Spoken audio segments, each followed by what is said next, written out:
Le di todo, un techo sobre su cabeza, comida en su plato, lo traté como al hijo que nunca tuve. Pero cuando perdí mi trabajo y estuve a punto de perder mi casa, él desapareció. Lo que descubrí 3 meses después sobre lo que había estado haciendo a mis espaldas cambió mi vida para siempre. Antes de sumergirnos en esta historia, si crees en las segundas oportunidades y en el poder de la bondad inesperada, dale like a este video.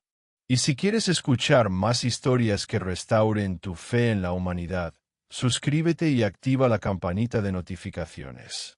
Créeme, no querrás perderte lo que viene. Me llamo Sara, y a los 52 años, pensé que ya lo sabía todo sobre la pérdida. Mi esposo Tom murió de cáncer hace 2 años, dejándome sola en una casa que de repente se sintió demasiado grande, demasiado silenciosa, demasiado vacía. El silencio me asfixiaba. Me sorprendía sirviendo 2 platos en la cena, hablándole como si aún estuviera, durmiendo solo de mi lado de la cama porque el suyo aún me parecía sagrado. Trabajaba en la cafetería de la escuela, llevaba allí 15 años. No era glamuroso, pero amaba a esos niños. Recordaba sus rostros, sus comidas favoritas, los que necesitaban porciones extra porque su hogar no era confiable. Así fue como recordé a Marcus. Estaba a la primaria cuando empecé, un niño flaco con unos ojos demasiado maduros para su rostro. Siempre decía por favor y gracias, siempre limpiaba su bandeja por completo. Así que cuando lo vi esa noche lluviosa de martes, empapado hasta los huesos hurgando en el contenedor detrás del supermercado, mi corazón se rompió. Ahora tenía 19 años, era más alto pero aún tenía esa misma mirada agradecida. Bajé la ventana y grité su nombre. Me miró, avergonzado, como si lo hubieran atrapado robando dignidad en lugar de buscar comida. ¿Marcus? Cariño, las palabras salían como si pidiera perdón por existir. No podía irme. Simplemente no podía. Tom siempre decía que tenía un corazón demasiado grande para mi propio bien, pero en ese momento, sentí que tenía el tamaño justo. Súbete al coche, le dije. Te vienes a casa conmigo. Esa noche le hice 3 sándwiches de queso a la parrilla y lo vi comer como si no hubiera probado bocado en días. Tal vez era cierto. Me agradeció una y otra vez, hasta que finalmente le dije: cariño, la familia no le agradece a la familia por hacer lo correcto. La palabra salió antes de que pudiera detenerme. Familia. Pero al mirar su rostro, la manera en que sus hombros se relajaron por primera vez en toda la noche, me di cuenta de que lo decía en serio. Las primeras semanas con Marcus se sintieron como despertar de un largo y profundo sueño sin sueños. De repente, mi casa volvió a tener propósito. Escuchaba sus pasos por la mañana, olía el café recién hecho al bajar las escaleras. Ya estaba despierto, a veces preparando el desayuno, siempre preguntando cómo podía ayudar. No tienes que ganarte tu lugar aquí, le decía, pero parecía incapaz de dejar de intentarlo. Arregló la puerta chirriante que Tom nunca había tenido tiempo de reparar. Cortó el césped, pintó la cerca, reorganizó todo mi garaje sin que se lo pidiera. Cuando llegaba a casa del trabajo, cansada y adolorida, él ya había empezado la cena y tenía historias sobre su búsqueda de empleo. Mis amigas pensaban que me había vuelto loca. Sara, decía mi vecina Linda, no conoces a ese muchacho. ¿Y si es peligroso? La primera vez que lo dijo, yo estaba revolviendo salsa de pasta y tuve que darme la vuelta para que no me viera llorar. Lágrimas de felicidad, de gratitud, lágrimas que venían de un lugar tan profundo que ya había olvidado que existía. ¿Está bien que te llame así?, preguntó preocupado, temiendo haber cruzado un límite. Es perfecto, hijo, le susurré de vuelta, y lo decía de verdad. Caímos en una rutina. Lunes de películas, martes de compras juntos, miércoles él me ayudaba a preparar verduras para la semana escolar. Tenía opiniones sobre todo, que la escuela usaba demasiada sal, que debía pedir un aumento, que recordaba maestros que aún seguían allí. Me hacía reír como no lo hacía desde la muerte de Tom. La soledad que me había estado devorando durante 2 años desapareció. Tenía alguien para quien cocinar, alguien que se preocupaba por si llegaba a casa bien, alguien que notaba cuando estaba teniendo un mal día. Marcus llenó espacios en mi vida que ni siquiera sabía que estaban vacíos. La llamada llegó un jueves por la mañana en marzo. Estaba empacando almuerzos en la cafetería cuando el director Martínez me llamó aparte. Recortes presupuestarios, dijo. Iban a eliminar puestos, y yo era uno de ellos. 15 años de servicio, y así de rápido, estaba desempleada.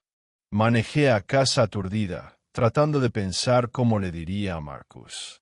Él estaba en la cocina cuando entré, tarareando mientras limpiaba. La normalidad de la escena me golpeó como un puñetazo al estómago. ¿Cómo iba a mantener esta vida, esta familia que habíamos construido, sin un trabajo? Mama Sarah se iba temprano y regresaba tarde, siempre con explicaciones vagas sobre entrevistas o reuniones con amigos. Cuando le pedía detalles, cambiaba de tema. Las conversaciones fáciles que solíamos tener comenzaron a sentirse forzadas. Las cuentas no dejaban de llegar. Primero una advertencia de la compañía eléctrica. Luego la del agua. Empecé a saltarme comidas para que hubiera suficiente para Marcus, pero lo descubrí haciendo lo mismo.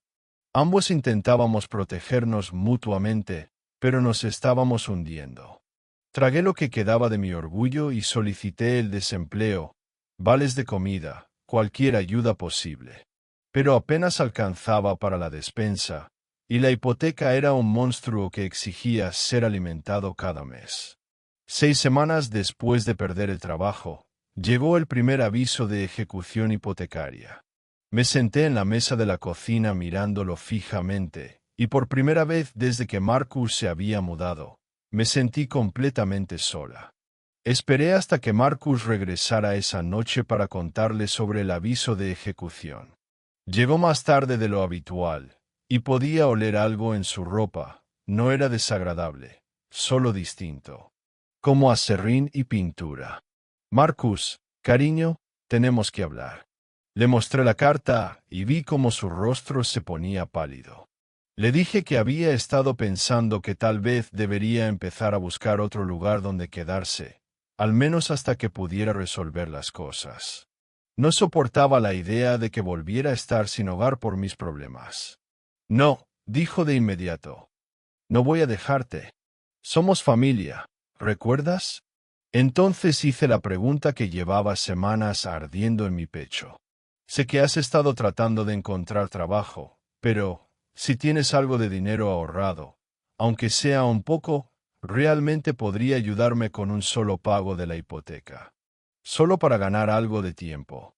El mercado laboral está muy difícil ahora mismo. Pero algo en su voz no sonó sincero. Y más tarde esa noche, lo vi hablando por teléfono en voz baja, terminando la llamada apresuradamente al notar que lo observaba. 2 semanas después, me desperté con un silencio distinto.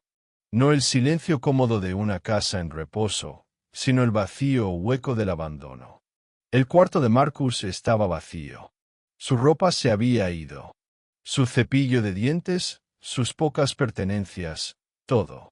Sobre la mesa de la cocina había una nota escrita en una hoja de cuaderno. Mamá Sara, gracias por todo, pero ahora tengo que velar por mí mismo. Espero que lo entiendas. Quiet. Marcus. La leí 20 veces. Cada palabra cortaba más que la anterior. Tengo que velar por mí mismo. Después de todo lo que compartimos, cada momento en que pensé que estábamos construyendo algo real, él redujo nuestra relación a una conveniencia que ya no le convenía. Llamé a su teléfono. Desconectado. Fui a los lugares donde había dicho que buscaba trabajo. Nadie lo había visto. Era como si nunca hubiera existido, salvo por la habitación vacía en el piso de arriba y el hueco que había dejado en mi corazón. Los 3 meses siguientes fueron los más oscuros de toda mi vida. Perder a Tom había sido devastador, pero era un dolor que entendía. La muerte es definitiva, completa. Pero esto se sentía como estar desollada viva cada día. Seguía esperando que Marcus entrara por la puerta con una explicación, una disculpa, algo. Me descubrí haciendo comida de más, escuchando si ponía la llave en la cerradura, revisando el teléfono por mensajes que nunca llegaban. La casa se sentía embrujada por su ausencia. Mi amiga intentaron consolarme. Sara, estás mejor sin él. Solo te estaba usando. El proceso de ejecución siguió avanzando con indiferencia mecánica. 30 días se convirtieron en 15, luego en 7. Pasaba noches sin dormir recorriendo la casa que Tom y yo habíamos comprado 23 años atrás, tocando las paredes que habíamos pintado juntos, recordando a Marcus riendo en la cocina, viendo fantasmas en cada rincón. Empaqué cajas con manos temblorosas, preguntándome a dónde iría, qué haría. A los 52, empezar de nuevo parecía imposible. Había perdido a mi esposo, mi trabajo, mi hijo adoptivo, y ahora mi hogar. ¿Qué quedaba de mí? Lo peor no fue la devastación material, fue la duda interna. ¿Había sido ingenua? ¿Estúpida? ¿Fue todo fingido? ¿Había confundido gratitud con amor, solo por ser una viuda solitaria? Linda, mi vecina, me ofreció quedarme en su habitación de huéspedes temporalmente. Le estuve agradecida, pero también me sentí humillada. Todo lo que había construido, todo en lo que había creído, se había desmoronado. Empecé a cuestionar cada instinto que había tenido sobre las personas, sobre la confianza, sobre el amor. La noche antes del desalojo, me senté en la sala vacía donde Marcus y yo habíamos visto películas, donde me había llamado mamá Sara por primera vez, y lloré hasta no tener lágrimas. 3 meses después de que Marcus desapareciera, yo estaba en casa de Linda, aún en pijama a las 2 de la tarde, mirando mi aviso final de desalojo. El banco había sido paciente, pero la paciencia tiene un límite. Mañana, todo lo que no pudiera cargar se perdería para siempre. Sonó el timbre. Linda estaba en el trabajo y estuve a punto de ignorarlo. No esperaba a nadie, no estaba lista para enfrentar al mundo. Pero algo me hizo levantarme y arrastrarme hasta la puerta en pantuflas. Una mujer estaba de pie en el porche, de unos 40 y tantos, vestida profesionalmente. Parecía una trabajadora social o tal vez una abogada, y mi primer pensamiento fue que estaba metida en algún tipo de problema del que ni siquiera estaba enterada. ¿Es usted Sara Peterson? Asentí, repentinamente consciente de cómo debía lucir. Cabello sin lavar, pijama manchado, probablemente oliendo como la depresión en la que había estado sumergida por meses. Mi nombre es agente Jennifer Chen. Soy del FBI. Necesito hablar con usted sobre Marcus Williams. FBI. Mi cerebro no podía procesarlo. No entiendo. ¿Marcus está en problemas? ¿Hizo algo ilegal? La expresión de la agente Chen se suavizó. Señora Peterson, ¿puedo pasar? Esto tomará un tiempo para explicarse. Nos sentamos en la cocina de Linda, y la agente Chen abrió su maletín, sacando fotografías y documentos. La primera foto que me mostró casi me detiene el corazón. Era Marcus, pero no el Marcus que yo conocía. Este Marcus era más joven, quizás de unos 16 años, posando con una familia, padres, 2 hermanitas. Todos sonriendo. Esta es la verdadera familia de Marcus, dijo suavemente. Fueron asesinados hace 3 años. El mundo se me dio vuelta. Me aferré al borde de la mesa, intentando procesar lo que me decía. ¿Asesinados? Marcus presenció un trato de drogas que salió mal cuando tenía 16 años. Los traficantes mataron a su familia para silenciarlo, pero Marcus escapó. Ha estado en protección de testigos desde entonces, testificando contra una de las redes de narcotráfico más peligrosas de la región. Miré la foto, reconociendo esos mismos ojos agradecidos de los que me había enamorado, pero ahora entendiendo la tristeza antigua que había detrás. ¿Entonces nunca estuvo realmente sin hogar? No. Bueno, no como usted piensa. Movemos a nuestros testigos constantemente por su seguridad. Marcus había estado en 3 ciudades diferentes antes de que lo ubicáramos en la suya. La agente Chen, ¿pero por qué no me lo dijo? Yo pensé que no confiaba en mí. Señora Peterson, la gente con la que estamos tratando no duda en hacerle daño a civiles inocentes. Cuanto menos supiera usted, más segura estaría. Marcus luchó con nosotros por esa decisión todo el tiempo. Quería contárselo todo. Me mostró más papeles, registros de trabajo, recibos de pago. Marcus ha estado trabajando en construcción entre audiencias. Cada centavo que ganaba, cada dólar, nos lo daba con instrucciones específicas. Sacó un sobre Manila, grueso con papeles. Ha estado pagando su hipoteca, señora Peterson, durante los últimos 4 meses. Dejé de respirar. ¿Qué?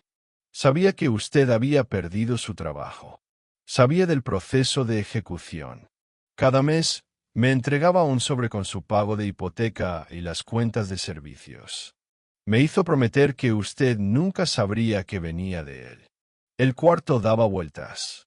Pensé en esas facturas que habían dejado de llegar, en las llamadas del banco que de repente cesaron. Supuse que era algún error administrativo, tal vez misericordia burocrática. Pero si él estaba pagando mis cuentas, ¿por qué recibí el aviso de desalojo? El rostro del agente Chen se oscureció. Hace 3 meses tuvimos que trasladar a Marcus de inmediato. El equipo defensor descubrió dónde se estaba quedando y lanzaron amenazas. Amenazas específicas hacia cualquier persona que le importara. Nora. Aquella horrible nota fría diciendo que debía cuidarse a sí mismo. Se fue para protegerme. Se fue para salvarle la vida, señora Peterson. Y he estado enfermo de preocupación desde entonces. La agente Che me entregó otro documento. Una carta, escrita a mano con una caligrafía que reconocí de inmediato. Mama Sarah, si estás leyendo esto, significa que es seguro para ti saber la verdad.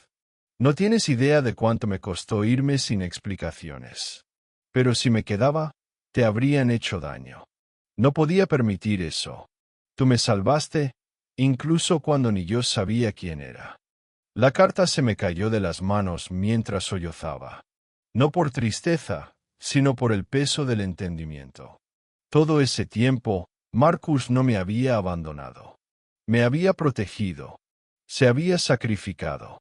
Había llevado en silencio una carga imposible para que yo pudiera seguir respirando, viviendo. ¿Dónde está ahora? Pregunté, secándome las lágrimas.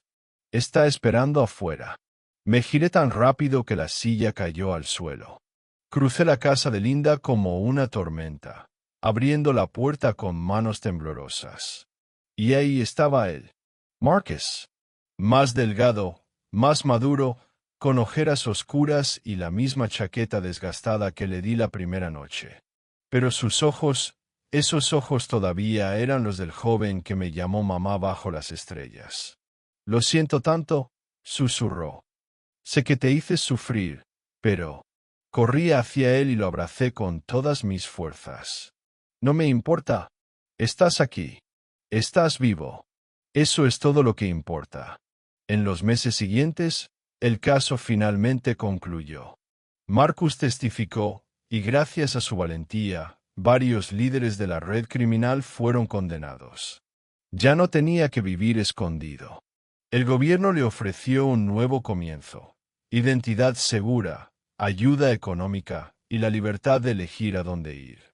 Y Marcus eligió regresar conmigo. Reabrimos el taller de carpintería que Tom alguna vez soñó. Marcus lo reconstruyó con sus propias manos.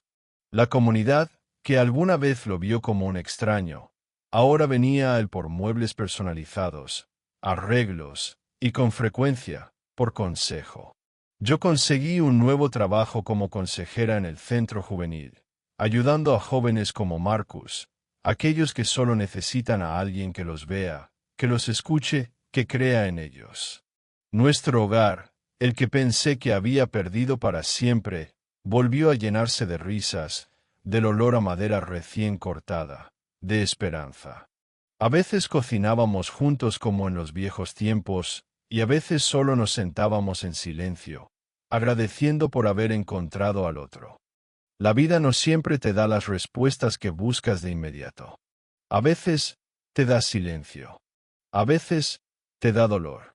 Pero si prestas atención, también te da milagros disfrazados de segundas oportunidades. Marcus no era mi hijo por sangre, pero en cada forma que importa, sí lo era. Y al final, no solo salvó mi casa, salvó mi corazón. Así que si alguna vez dudas en abrir tu puerta a alguien que lo necesita, recuerda esto: el acto de bondad que haces hoy podría ser el milagro de mañana.